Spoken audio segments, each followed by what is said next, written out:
Hey internet friends, I had a bunch of people ask me how to do the basic stuff in an RV, so today I'm going to show you a quick one on how we do laundry without having to go to a laundromat. And this works if you have like a tiny apartment or a tiny house.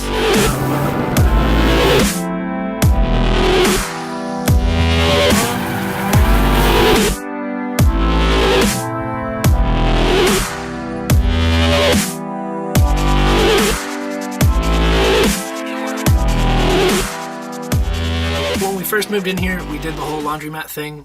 We had an apartment before this that had a sweet washer dryer in it, so we were spoiled. Laundromats definitely suck, and they get really expensive. It's like 20 bucks to do a couple loads of laundry, and you always have to have quarters, and if you've ever used one, it sucks a lot.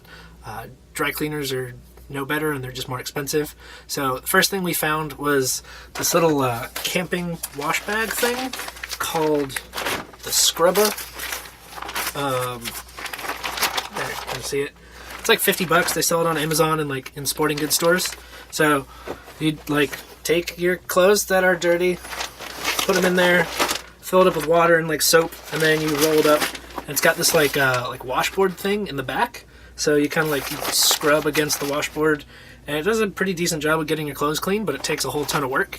I would like take it into the gym with me and do laundry in the gym shower. That's probably more information than anyone wants to know, but it also, you can just fill it up at a sink. It doesn't take much water. It takes like a gallon or two, and then you gotta put the soap in there, wash it, do a rinse cycle. It's got like a little bleeder air valve, so you gotta get all the air out. It's pretty simple. They have a really good tutorial on their website if you want to go that route. It folds up really small into a little backpack kind of thing, so if you're camping, it's really sweet, but it got a little too much. We couldn't do a huge load, so we'd have to do laundry every other day, and it was just it was too much, especially in the colder months. Using cold water, it'd take forever for stuff to dry. Plus you got to wring everything out by hand, and that's really annoying. So then we got this thing.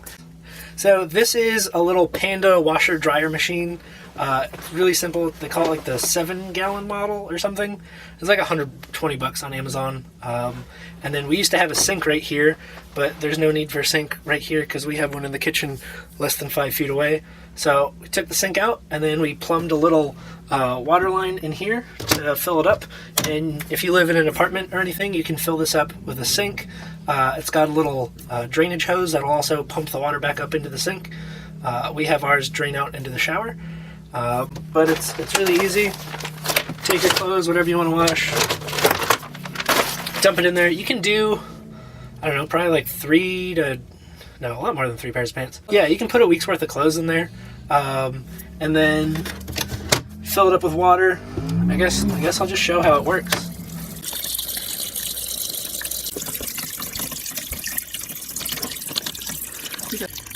So let's see. So that's just a beefy sweatshirt and some pants. This is like an additional little lint filter thing to catch extra lint. And then all you do is set it for the time you want it to run for. Look at that.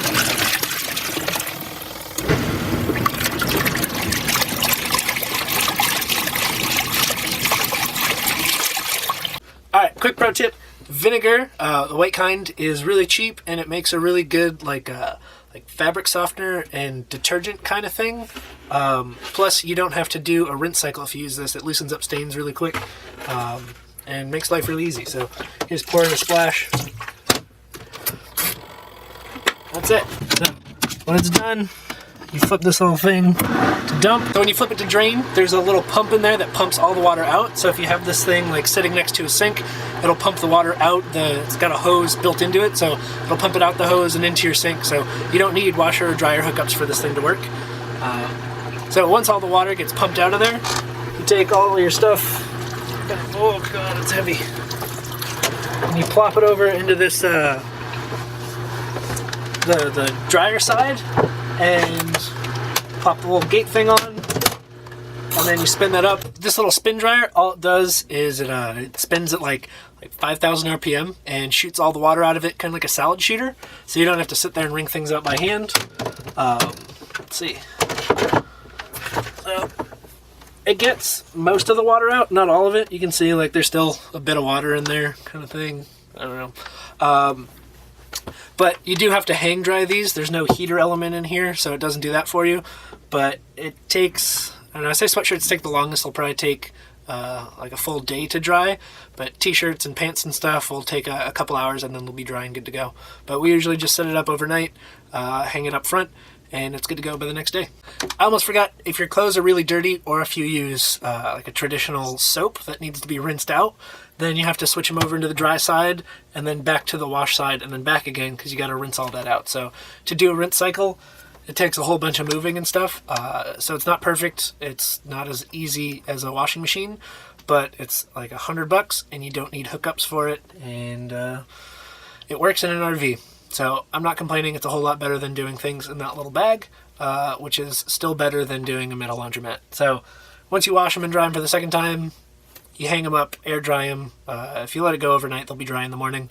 But that's it. I hope you guys learned a little bit. Make sure you hit like, subscribe, and share this with your friends who are in dire need of some laundry help. Later.